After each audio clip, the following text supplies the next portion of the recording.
যে সমস্ত পূর্বপুরুষরা আমাদের পীর মাশায়েখরা যখন শাহজালাল ইয়ামুনী রাহমাতুল্লাহ আলাইহি বাংলাদেশে ইসলাম প্রচার প্রসারের জন্য এসেছিলেন, আওয়াজ দিয়েছিলেন আল্লাহু আকবার, আল্লাহু আকবার ধ্বনির সুরে, তৎকালীন যুগের বাদশা গরু গোবিন্দের তখ্ত যেরকম কেঁপে উঠছিল, আমাদের এরকম মাঝে মধ্যে সুবহানাল্লাহ আলহামদুলিল্লাহর আওয়াজ জোরে জোরে দিতে হবে। আলহামদুলিল্লাহর আওয়াজ যখন জোরে দিব তখন ওই দিল্লি পর্যন্ত আমাদের আওয়াজ পৌঁছে যাবে এবং আমাদের আওয়াজ ওয়াশিংটন পর্যন্ত পৌঁছে যাবে, ইসলামের দাওয়াত সেই পর্যন্ত পৌঁছে যাবে। এজন্য আবারও জোরে বলি আলহামদুলিল্লাহ। আওয়াজ জোরে না দিলে দ্বিতীয়ওয়ালারা মাঝে মধ্যে আমাদের বাংলাদেশে আক্রমণ করার জন্য হুঙ্কার দেয়। মনে রাখতে হবে দ্বিতীয়ওয়ালারা গরুর মুখ খায়, গরুর গু খায়, আর মুসলমান খায় গরুর কলিজা। যারা গলির কলিজা খায় তাদের সাহস থাকে সিংহের মতো। সুতরাং আমাদের আওয়াজ থাকবে জোরে জোরে বলে আলহামদুলিল্লাহ। দেয়নি দ্বিতীয়ওয়ালার আওয়াজ, মাঝে মধ্যে দেয়নি দ্বিতীয়ওয়ালার আওয়াজ, দেয়নি হুঙ্কার দেয়নি বাংলাদেশ নাকি কি দখল করতে আসবে। তারা খায় কি বলেন তো? গরুর মুখ। মুসলমান খায় কি? গরুর কলিজা। কি খায় জোরে বলেন? তোমরা তোমাদের হুঙ্কার ওই জায়গায় সীমাবদ্ধ থাকবে। মনে রাখবা বাংলাদেশের সীমানায় ঢুকবা, দুটি নিয়ে যাইতে পারবে না, দুটি খুলে তোমাদের যেতে হবে। কারণ মুসলমান মরলো খাঁটি, বাঁচলো গাজী, মরলে শহীদ, মরলে জান্নাত, বাঁচতে থাকবে তারা সিংহের মতো, তারা বিড়ালের মতো থাকবে না। সম্মানিত উপস্থিতি, আপনাদের আয়োজকদের পক্ষ থেকে আমাকে বিষয়বস্তু দেওয়া হয়েছে নেশা নিয়া। কি নিয়া? নেশা বুঝেননি আপনারা? হ্যাঁ, নেশা বুঝেন? হ্যাঁ, নেশা নিয়ে আলোচনা করার জন্য বলছে। আসলে এই সমস্ত মাহফিল গুলো অত্যন্ত গুরুত্বপূর্ণ। এই সমস্ত মাহফিল কিসের মতো জানেন? সুইয়ের মতো। কিসের মতো বলেন তো? বলেন, এই সমস্ত মাহফিল গুলা কিসের মতো? আর 31st নাইট উপলক্ষে পাড়ায় পাড়ায়, মহল্লায় মহল্লায়, গলিতে গলিতে, বাসার ছাদের উপরে বিজে পার্টির নামে যে সমস্ত অশ্লীল মদের আড্ডা, জুয়ার আড্ডা, নেশার আড্ডা হয়, ওগুলা হলো কেসির মতো। ওগুলা কিসের মতো? যারা বলেন কিসের মতো? কেসির কাজ হলো কি? কেসি ভালো একটা জিনিস, আপনার সুন্দর জামাটাকে টুকরা টুকরা করে ফেলবে, সুন্দর একটা চাদরকে টুকরা টুকরা করে ফেলবে। এই সমস্ত গানের আড্ডাখানা, নেশার আড্ডাখানা, বিজে পার্টি, এগুলো হলো কিসের মতো বলেন তো? কেসির মতো। যেই পরিবারে নেশা ঢুকছে সেই পরিবারকে টুকরা টুকরা করে ফেলছে। যেই দাম্পত্য জীবনের মধ্যে দুইজনের একজন নেশাকে গ্রহণ করছে, তাদের দাম্পত্য জীবন ছিন্ন বিচ্ছিন্ন হয়ে গেছে। আর যেই মেয়ে আপনার নেশা ধরছে, সেই নারীর জীবনটাই তছনছ হয়ে গেছে। যেই যুবক নেশা ধরছে, সেই যুবকের জীবনটাই আপনার ব্যর্থ হয়ে গেছে।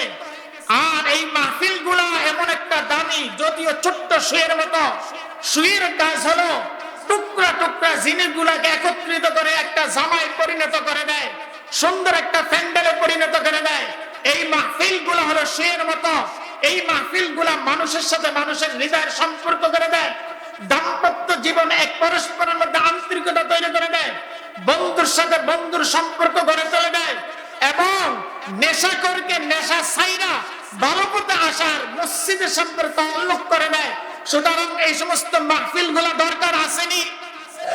জোরে বলেন আসেনি? আরো জোরে বলেন আছে কিনা? এই মাহফিলের দ্বারা লাভ না লোকসান? হ্যাঁ, মাশাআল্লাহ। তাহলে বোঝা গেল ইসলাম আরো কয়দিন থাকবো। ইসলাম কি থাকবে বলেন তো? থাকবে। ইসলাম দেশে আরো কয়দিন থাকবে? ইনশাআল্লাহ ইসলাম থাকবে। ইসলাম আছে, ইসলাম থাকবে।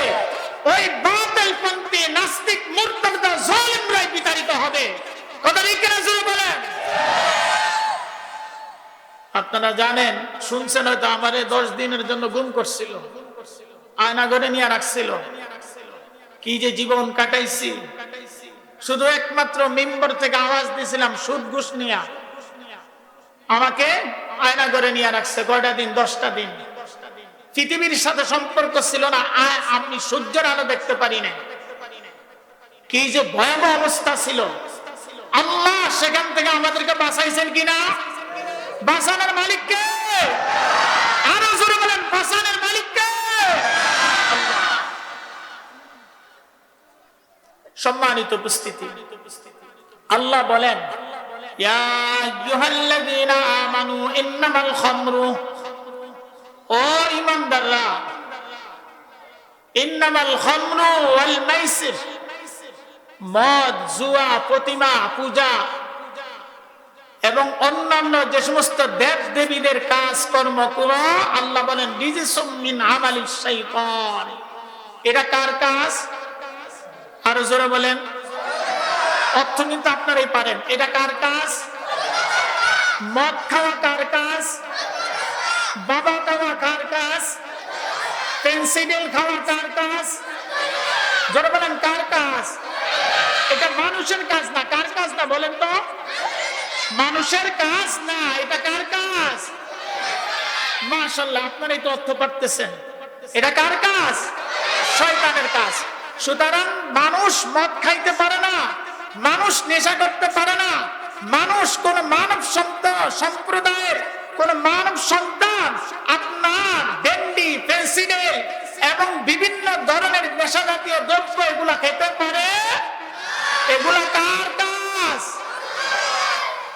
আল্লাহ কয় এগুলা থেকে বেঁচে থাকো, লাআল্লাকুম তুফলিহুন, তোমরা সফলতা অর্জন করতে পারবা। আর হযরত আবু দারদা রাদিয়াল্লাহু তাআলা বর্ণনা করেন, আল্লাহ রাসূল সাল্লাল্লাহু আলাইহি সাল্লাম বলেন, লা তাশরাবুল খামর, এই দুনিয়ার জগতের মানুষ, তোমরা মদ পান করো না, তোমরা নেশাগ্রস্ত হয় না, নেশা জাতীয় জিনিস তোমরা কি করো না? ভক্ষণ করো না। কেননা মদ এবং নেশা এমন একটা জিনিস, মিফতাহুশ শার, যত প্রকারের অশ্লীল কাজ আছে, অন্যায় কাজ আছে, সমস্ত কাজের মূল হলো নেশা। সমস্ত কাজের মূল হলো কি? আরো জোরে বলেন, সমস্ত কাজের মূল হলো কি? বনি ইসরাইল সম্প্রদায়ের একজন বাদশাহ তৎকালীন যুগের একজন বুজুর্গ ব্যক্তিকে ধরে নিয়ে আসছে। জালেম বাদশাহ ছিল। বাদশাহ বুজুর্গরা বলতেছে, হয়তো তুমি অপকর্ম করবা, নয়তো তোমাকে ফাঁসির কাস্টে ঝুলানো হবে।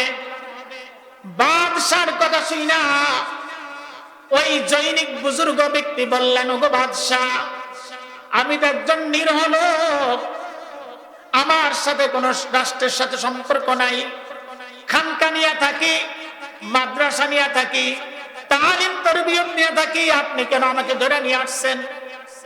যেমন আমাকে যখন ধরে নিছে, জিজ্ঞাসা করছে যে আপনি কোন দলের সাথে সম্পৃক্ত।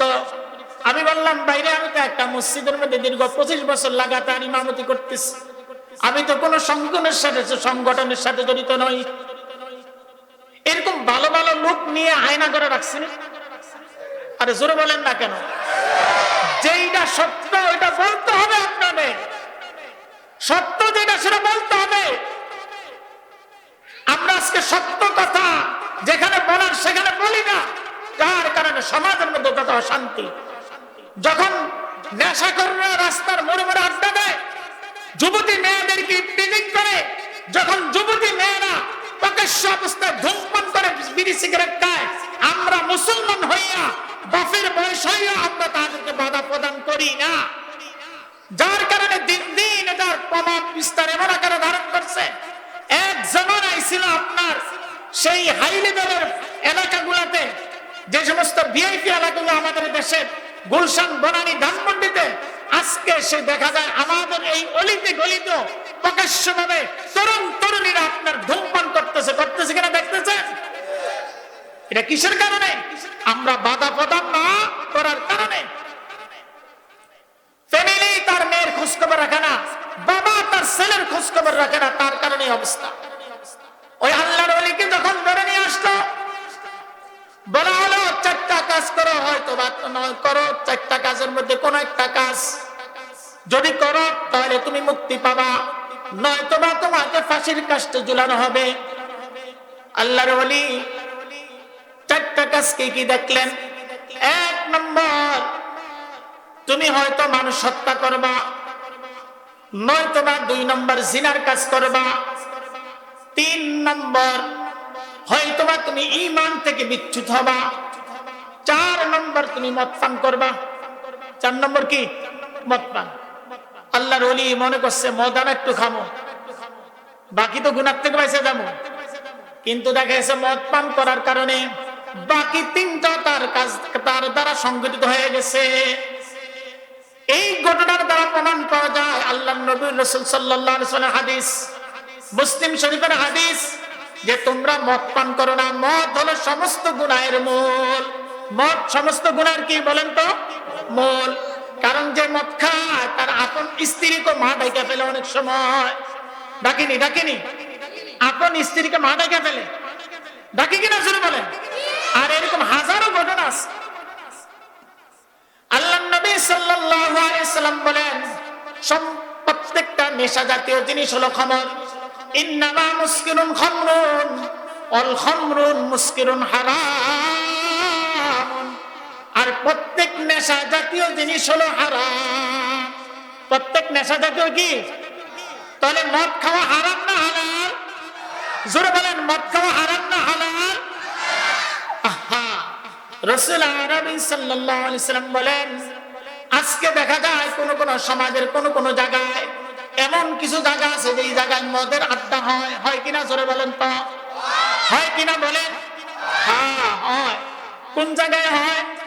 বেশিরভাগ এমন কিছু আমাদের দেশে মাজার আছে যেই মাজার গুলাতে মদ এবং নেশার আড্ডা হয় কিনা? জোরে বলেন তো।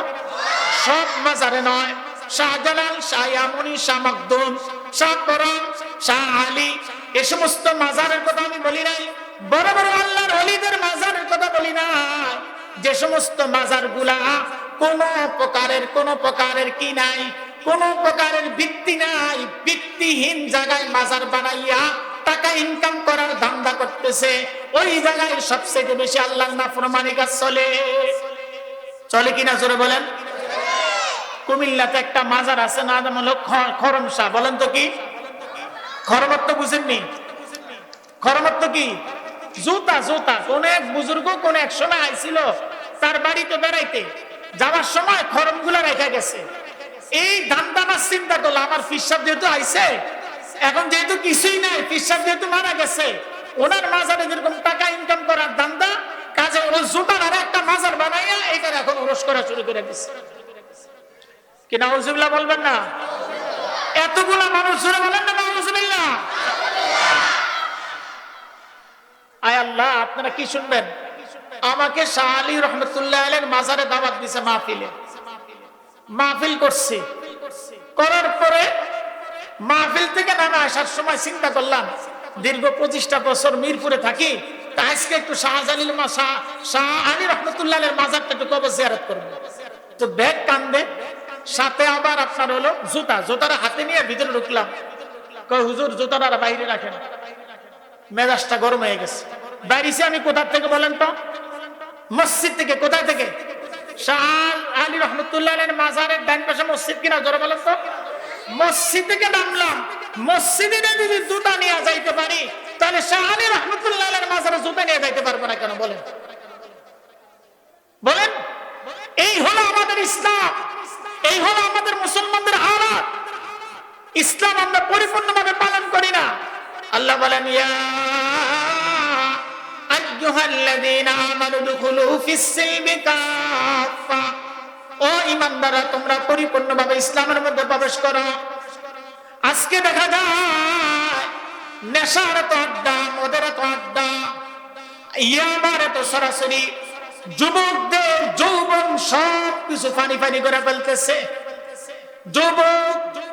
যৌবনের তাড়নায় গুনার কাজ করে যদি আল্লাহর ইবাদতের মধ্যে লিপ্ত থাকতো, আল্লাহ ময়দানে মাশরে তাকে আরশের নিচে দান করত। কিন্তু সেই যুবক আজকে বন্ধু বান্ধবের প্ররোচনায় পড়ে, বন্ধু বান্ধবের আড্ডায় গিয়া আজকে মা জানে না, বাবা জানে না, ইয়াবায় আসক্ত হয়ে গেছে, নেশায় আসক্ত হয়ে গেছে। মা নীরবে কান্দে, বাবা নীরবে কান্দে। আমাদের দেশে এমন ঘটনা ঘটছে, নেশা যুক্ত, নেশাক্ত, নেশা জাতীয় যে সন্তান নেশায় নেশার মধ্যে সে আবদ্ধ হয়ে গেছে, সেই নেশাখোর ছেলের আক্রান্তের কারণে মা দুনিয়ার থেকে বিদায় নিছে। এরকম ঘটনা শুনছেন আপনারা? হ্যাঁ আছে। নেশাগ্রস্ত ছেলের আক্রমণে বাবাকে হত্যা করছে, বোনকে হত্যা করছে, ভাইকে হত্যা করছে, এমনকি নিজের বিবিকে হত্যা করছে, নিজের বুকের ধন সন্তানকে পর্যন্ত হত্যা করছে। নেশাগ্রস্তের কারণে নিজের সন্তানকে বিক্রি করে ফেলছে, নেশার কারণে, নেশার টাকার কারণে নিজের স্ত্রীকে অন্যের কাছে বিক্রি করছে। আমাদের সমাজে এরকম আছে কিনা করে বলেন? এই মাহফিল গুলা তখনই সার্থক হবে যদি এই এলাকার যুবক ভাইরা নেশা থেকে মুক্ত থাকে। কিসের থেকে মুক্ত থাকে জোরে বলেন? নেশা থেকে মুক্ত থাকে, মাদক থেকে মুক্ত থাকে, মদ থেকে মুক্ত থাকে, ইয়াবা থেকে মুক্ত থাকে। কুমিল্লা দাউদকান্দিতে একটা মাজার আছে, লেঙ্কার মাজার। কিসের মাজার? আমি আপনার 97-96 আমি তখন জালালাইন করি। আমার বোন একটা বিয়ে দিছে ওখানে। আমাদের বাড়ি হলো চাঁদপুর। বোনের জামাইকে অনেক বুঝাইলাম যে দুলাভাই আমি একটু যাম, উনি মারা গেছেন, আল্লাহ জান্নাত নসিব করো। সবাই বলেন আমিন। আমি বললাম ভাই আমি একটু যাবো। না ভাই আপনি মাদ্রাসা ছাত্র, হেনে গিয়ে গেঞ্জাম করবেন, ঝামেলা হয়ে যাবো। আমি কে না আমি একটু যাবো। তাহলে আপনি পাঞ্জাবি খুললেন। পাঞ্জাবি খুললাম, তারপরে গেঞ্জি গাই দিলাম। মনে রাখবেন মাদ্রাসার ছাত্র যদিও সে রিক্সা চালায়, হাফেজ, দেখবেন রিক্সায় উঠলে আপনি বুঝবেন এটা মাদ্রাসা করছে। এরকম হয় কিনা জোরে বলেন?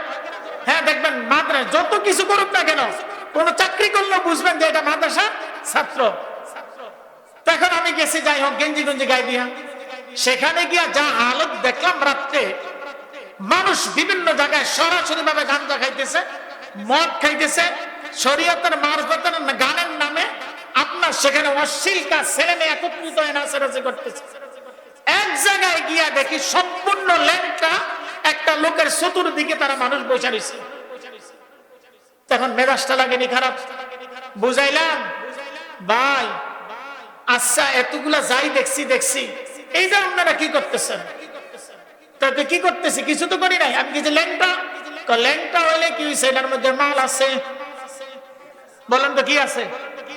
আমি কইলাম রে বাইরে ল্যাংটা হইছে কি হইছে? মাল আছে। মাল তো দেখাই যায়, মাল তো কি যায় দেয় যায়। এই তখন দৌড়ানি খেয়েছি একটা। তো এইটা মনে কর মাদ্রাসা আছে, কমি মাদ্রাসা ছাত্র, এটার ধর যেন দুলাভাই আমার কামদের এই কারণে নামতে চাই না, দিকে আসেন। এই হলো আমাদের অবস্থা। লালন সার আপনার মেলার নামে সেখানে গাঁজা মদের আড্ডা হয়। বিভিন্ন জায়গায় শরীয়তের মারফতের গানের নামে বিজাপতি জানে 31 নাইট উপলক্ষে গানের আড্ডা হয়। আমরা মুসলমান, আমরা 31 নাইট উদযাপন করবো না, আমরা 31 নাইট উদযাপন করবো না। 31 নাইট উদযাপন করার বিধর্মীরা, মুশরিকরা।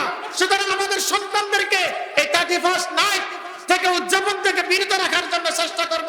আল্লাহ আমাদের সবার তৌফিক দান করুন, সবাই আমিন। আল্লাহ রাসূল সাল্লাল্লাহু আলাইহি ওয়াসাল্লাম বলেন, লাআনা রাসূলুল্লাহ সাল্লাল্লাহু আলাইহি ওয়াসাল্লাম, আল্লাহ রাসূল সাল্লাল্লাহু আলাইহি ওয়াসাল্লাম লাআনাত দিয়েছেন 10 ব্যক্তির উপর। কয় ব্যক্তির উপর জোরে বলেন?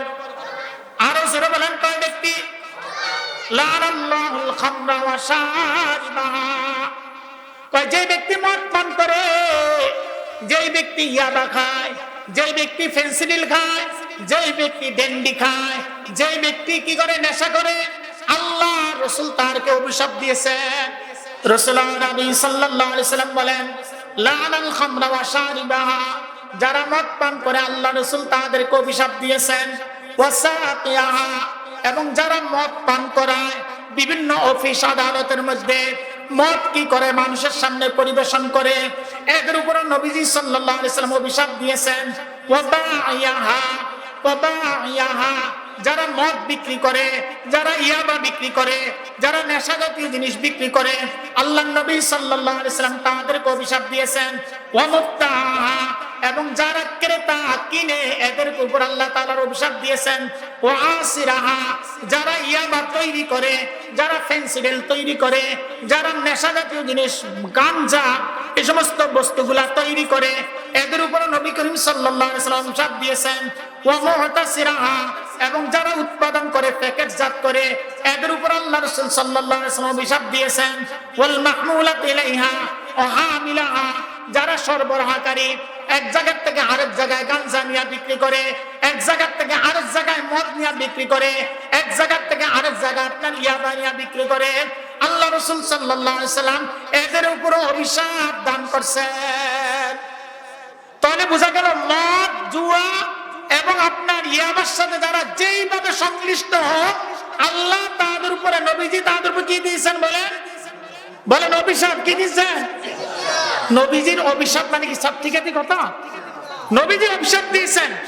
এই যুবক ভাই, এই যুবক ভাইরা, অত্র এলাকার তোদের হাত ধরি, পায়ে ধরি, ভাই স্টেজে আয়, তোদের পাও দুটা ধরি, তারপরে তোরা নেশা করিস না, ইয়াবা খাইস না, ইয়াবার ব্যবসা করিস না, মদ পান করিস না, ফেন্সিডিল খাইস না, ভাই জীবনটা তছনছ করিস না, তোমার স্বর্ণের যুগটা, সোনালী জীবনটাকে তুই তছনছ করিস না। ইয়াবা এত মারাত্মক খারাপ। আল্লাহ রাসূল সাল্লাল্লাহু আলাইহি ওয়াসাল্লাম বলেন, নাসাই শরীফের হাদিস এবং ইবনে মাজাহ শরীফের হাদিস, কয় ইয়াবা নয়, মদ নয়, এমনকি নেশা জাতীয় জিনিস নয়, শুধু ধূমপান করছে। কি করছে বলেন তো? ধূমপান করছে, নেশা জাতীয় জিনিস গ্রহণ করছে। আল্লাহ রাসূল বলেন, 40 ইয়াওমান লা তুকবালু সালাত, 40 দিন পর্যন্ত আল্লাহ তার নামাজ কবুল করবেন না। কয়দিন পর্যন্ত নামাজ কবুল করবেন না? আরো জোরে বলেন, আরো জোরে বলেন। অর্থাৎ যে ব্যক্তি ইয়াবা খায়, যে ব্যক্তি নেশা করে, যে ব্যক্তি মদ পান করে, যে ব্যক্তি আপনার ফেন্সিডিল জাতীয় মাদক দ্রব্য জাতীয় জিনিসগুলো গ্রহণ করে, আল্লাহ রাসূল বলেন তার 40 দিন পর্যন্ত তার ইবাদত কবুল করা হবে না। ইবাদত যেখানে আল্লাহ তাআলা কবুল করছেন না, করেন নাই, সেটা আমরা জানি না।